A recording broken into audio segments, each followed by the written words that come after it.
Hello students, in the previous lecture I have explained you about the Biot and Savart's law. As you know that by using Biot and Savart's law we can find the magnetic field due to a current carrying conductor. Now we will discuss two of its applications which are in our course. First one is the magnetic field due to a current carrying circular coil at its center. You can see here, this is a current carrying, this is a circular coil. This is the plane of the coil. This is the plane of the coil. Where will be its center, that you know. This will be the center. What will be the axis of the current carrying circular coil? So if you see, it will be normal to the plane of coil. Normal to the plane of coil means normal to this surface. It will be normal to this surface. Means suppose if this coil is situated on the plane of paper, on the plane of the board, then what will be the plane of the coil? Plane of coil will be this board. Where will be its axis? So its axis is this.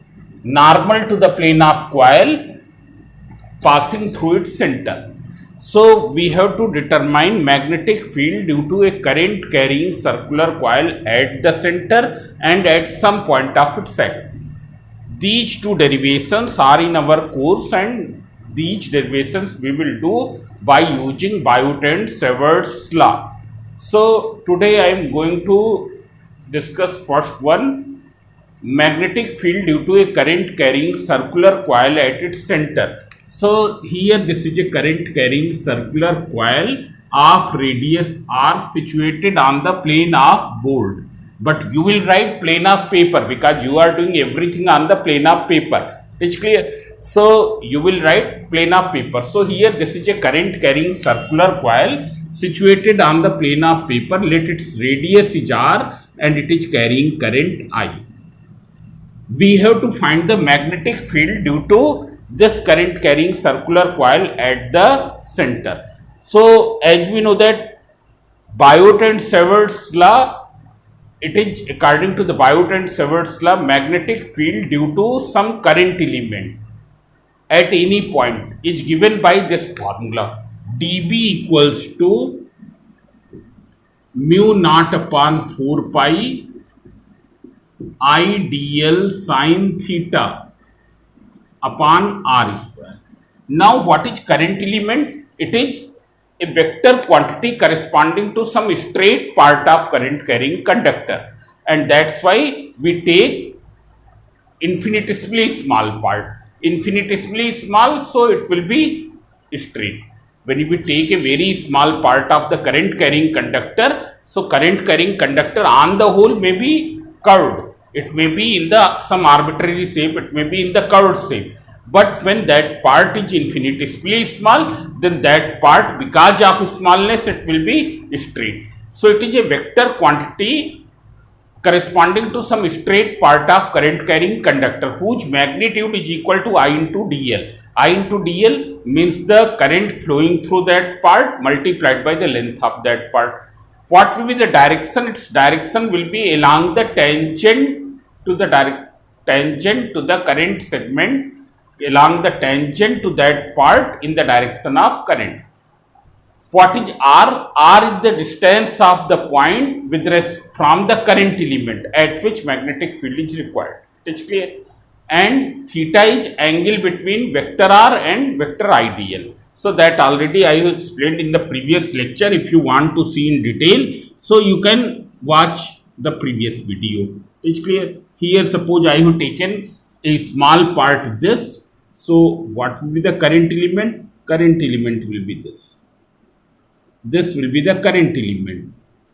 With respect to the current element, here this is the point P at which we have to determine magnetic field. So with respect to the current element, what is the position vector of this point at which magnetic field is required? This is the vector r.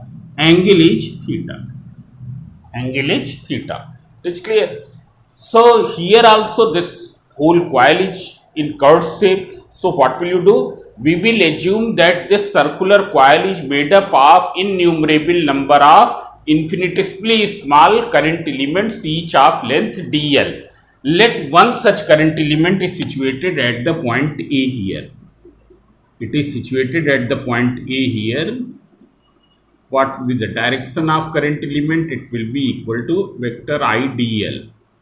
What is the position vector of this center at which magnetic field is required with respect to the current element? So you can see here, position vector will be along the radius. Position vector will be along the radius. What is the angle between current element vector and position vector? It is 90 degree. Now what will be the direction of magnetic field? So you can see here, we can find the direction of magnetic field by this way. Place the right hand palm's thumb of the right hand palm in the direction of current, fingers towards that point at which field is required. Then perpendicular direction of pushing of the palm will be magnetic field. So here it will be perpendicular to the plane of paper upward. Here it will be perpendicular to the plane of paper upward. Suppose the current element is situated here. You take this point. So what will be the direction of current element? It is in the direction of current, means the tangent you will draw this. This will be the tangent. This will be the tangent. Now what will be the position vector? Position vector will become this. This will be the position vector. It's clear. What will be the direction of magnetic field? Once again, it will be perpendicular to plane of paper upward. You can see here, you will place the right hand palm in such a way that thumb is in the direction of current element and fingers are towards that point at which field is required. Then what is the direction of magnetic field? Perpendicular to the plane of paper upward. It's clear. So irrespective of the position of current element, direction of magnetic field at the center road because of all the current elements will be same, and here in this case it is perpendicular to the plane of paper upward. It's clear. And all of you remember here that if the direction of current is anti-clockwise, then direction of magnetic field will be perpendicular to the plane of coil upward. If it is clockwise, suppose the direction of current is this, then it will be perpendicular to the plane of coil downward. Here I am saying plane of paper. Why? Because the coil is situated on the plane of paper. Means coil's plane and plane of paper both are same. So irrespective of the position of the current element, magnetic field direction due to all of them will be same. So what is the magnetic field due to the current element situated at A? So what will be the magnetic field due to the current element situated at A? It is given by dB equals to mu naught upon 4 pi into IDL sine 90, because angle between vector R and vector IDL is 90 degree upon R square. So when you will simplify, it will be mu naught upon 4 pi IDL upon R square. This is the magnitude of magnetic field. Magnitude of magnetic field. Now see here.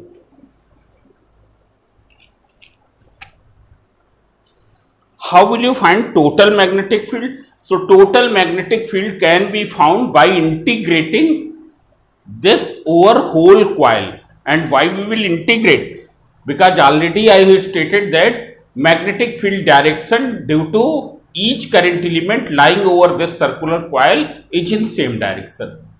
So direction is same, so only simply you have to add magnetic field due to this current element, then due to this current element, then due to this current element, then due to this current element, then due to this current element. So since there are innumerable number of current elements, therefore we will integrate. So total magnetic field can be found by integrating it over whole coil. So B equals to integral dB over whole coil. So it is integral mu naught upon 4 pi IDL upon R square. Now you can see here mu naught upon 4 pi is constant. I is also constant. R is also constant. Irrespective of the position of current element, distance of O from every current element is R. Distance of O from every current element is R. So R square also common. It is integral dl upon over whole coil. Now what is the meaning of integral dl over whole coil?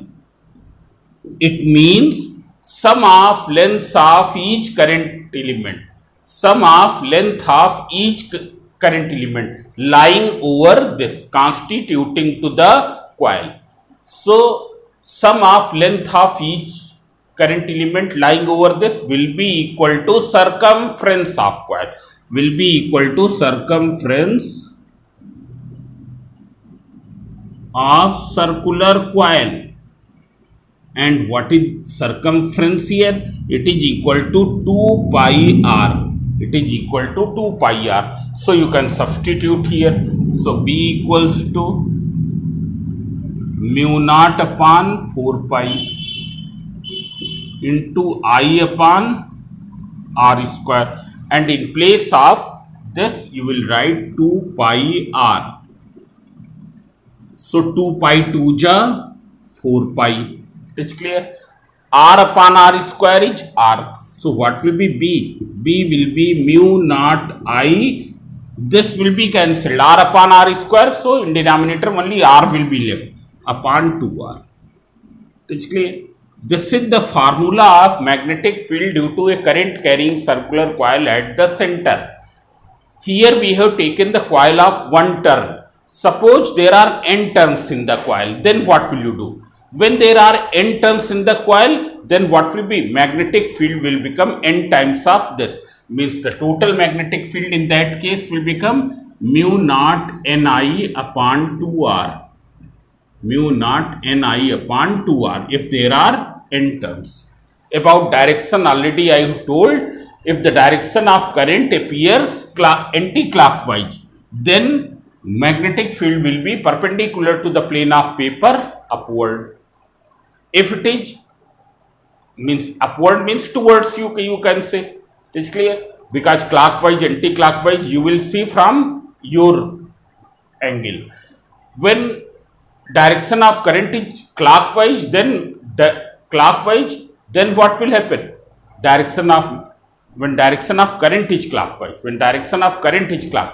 then magnetic field at the center will be perpendicular to the plane of coil in downward direction. It's clear.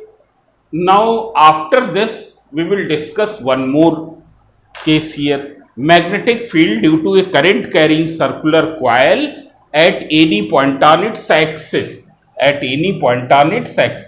Axis is this, which passage through the center and normal to the plane of coil. Now see here one more thing. Here in the derivations of the magnetic, geometry of the diagram is very, very important. Unless you understand the geometry of diagram, what will happen? You will not be able to clearly understand the theory of this. It's clear. So the geometry of diagram is very, very important. Here we have taken the coil in the plane of paper. Now in this second case, we will not take the coil in the plane of paper, we will take perpendicular to the plane of paper. So you see here second derivation, second applications of Biot and Savart's law.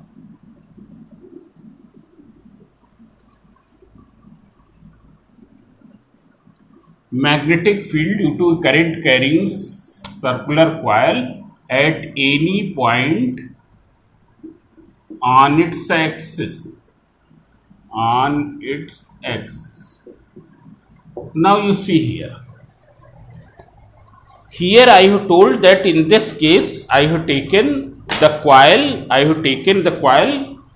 in the plane of paper. Now I will take the coil perpendicular to the plane of paper. This is the plane of paper. This cardboard is the plane of paper. It is clear. Now we will take the coil in such a way that half semicircular part of this is above to the plane of paper and half is below to the plane of paper. we will take this, let me adjust it. Yes, we have taken this coil in such a way that its plane of coil is perpendicular to the plane of paper in such a way that half portion is above to the plane of paper and half portion is below to the plane of paper. If you see here, if current is flowing this way, if current is flowing in this way, the way in which I am rotating this finger, so you will find that at this point current goes perpendicular to the plane of paper upward, while here current goes perpendicular to the plane of paper downward. So if you represent the current element which is at this point, which is at, you name this point as A, this point as A and this point as B. These are two diametrically opposite points. Diametrically opposite points means एक diameter के दो end हैं, एक diameter के दो end हैं. So I have shown here that the direction of current is this. So at point A, current is flowing upward. So what will be the current element? It will be along the tangent and upward, means it will be this. This pen is representing the direction of current element at the point A. It is clear? At the point B, what will be the current element? It is this. It is shown by this. Along the tangent in the direction of current means normal to the plane of paper downward. Here normal to the plane of paper upward. Now see here, already here we have assumed that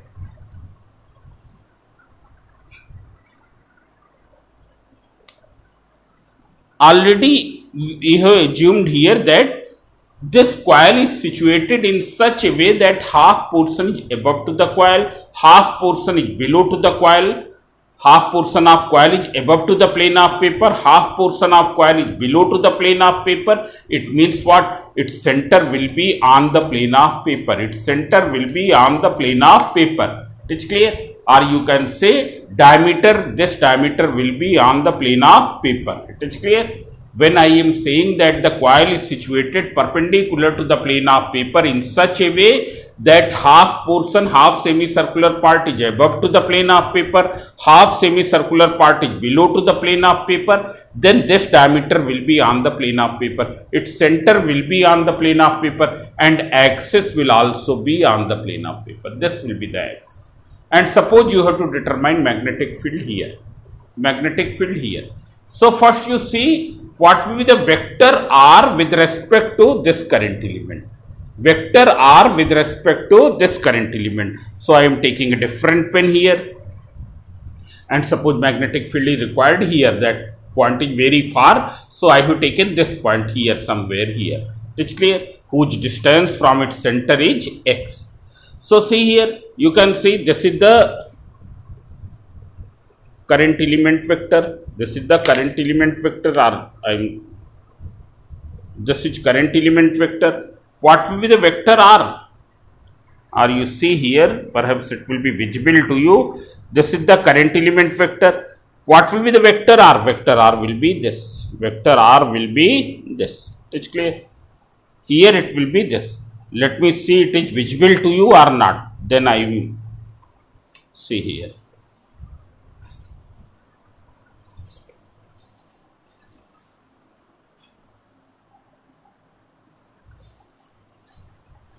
Yes, it is not visible to you.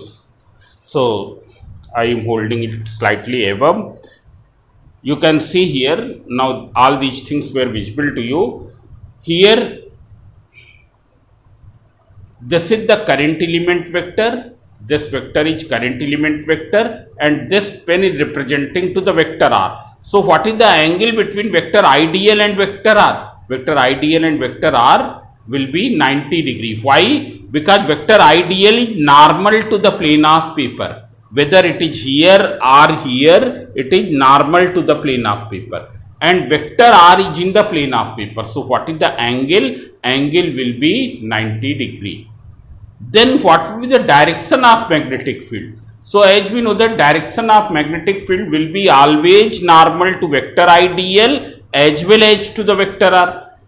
Vector B, magnetic field will be always normal to the vector ideal as well as to the vector R. So see here, what will be the direction of magnetic field? It will be along this pin. It will be along this pin. You can see here, this marker is showing direction of magnetic field due to this current element. And why? Because it is normal to the vector R, because it is kept perpendicular to vector R, as well as it is also perpendicular to vector ideal. Why it is perpendicular to ideal? Because ideal is perpendicular to the plane of paper. This is on the plane of paper. Angle will be 90 degree. It is clear? So that I am showing in the diagram. This is the actual geometry of the diagram. So how will you make it? I have made the coil in this way.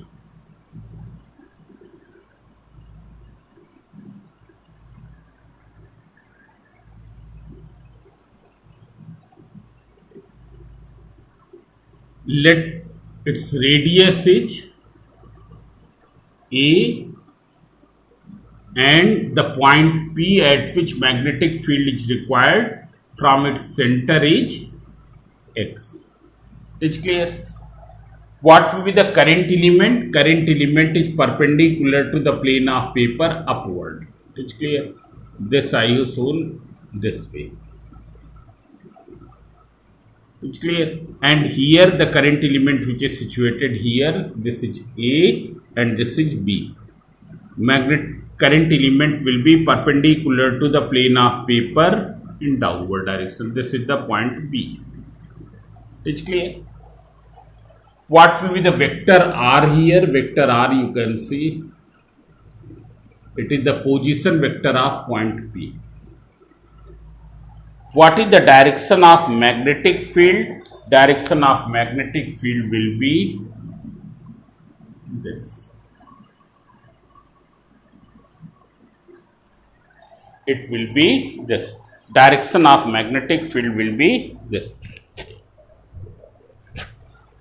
So first you find the magnetic field due to the current element situated at A. Magnetic field due to the current element situated at A. A is the point where current goes perpendicular to the plane of paper in upward direction. It's clear. So magnetic field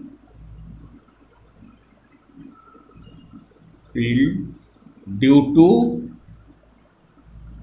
current element situated at A.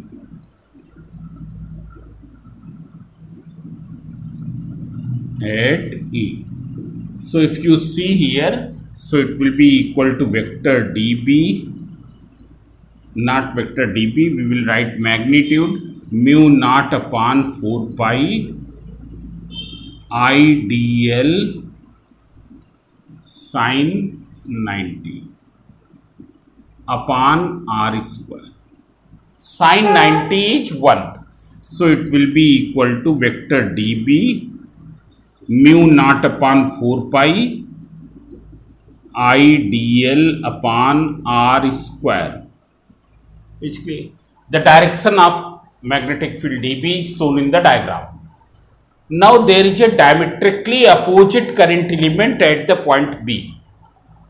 And for that current element, what will be the vector R? Here we will not represent it by vector R. We will represent it by vector R dash. This. But vector R and vector R dash both will have same magnitude. Both will have same magnitude. Here vector R and vector R dash both will have same magnitude. Because all these are slant height of this cone. It's clear.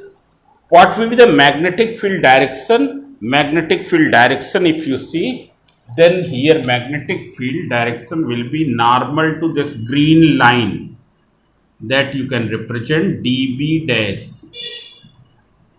It's clear. What will be the magnitude of this magnetic field? It will come out same. It will come out same. Only it is differing in the direction. That's why it is represented dB dash. Otherwise, magnitude is same. So there is a diametrically opposite current element at B, and because of that current element, what will be the magnetic field at the point P? So magnetic field at the point P will be dB dash equals to mu naught upon 4 pi I dl sine 90 degree upon r square. So this will be equal to mu naught upon 4 pi I dl upon r square. So from here you can see that dB and dB dash, they are differing only in the direction, but their magnitude is same. dB equals to dB dash. Now see here, now how will you find the resultant? So in order to find resultant of these two, only for these two, we will find the resultant of magnetic field produced by only these two current elements. That's clear? So we have taken this angle as phi. So by geometry of the diagram, this will also be phi. Now see here, this angle is phi, so this angle will be equal to what?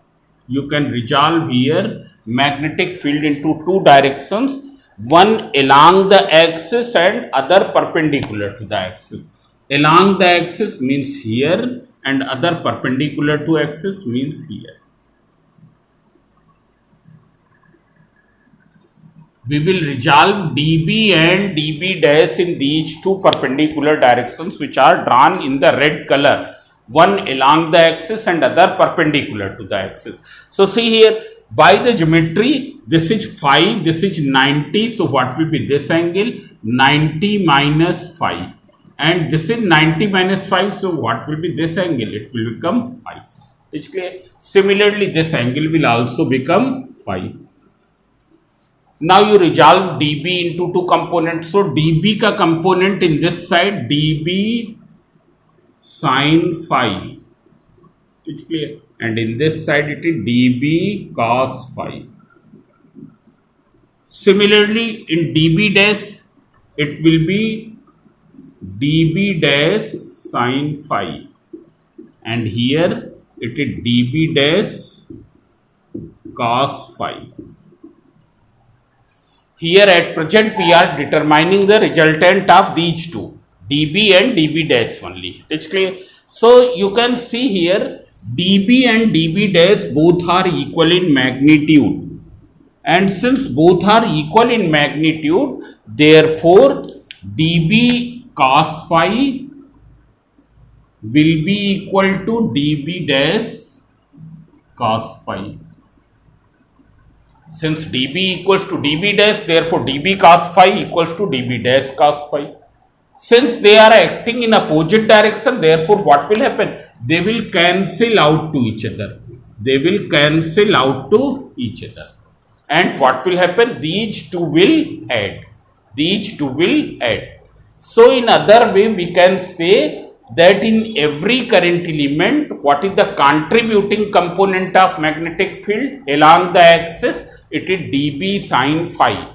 For every current element, what is the contributing component of magnetic field at the point P? At the point P, it is dB sin phi. It is clear? So how will you find the total magnetic field?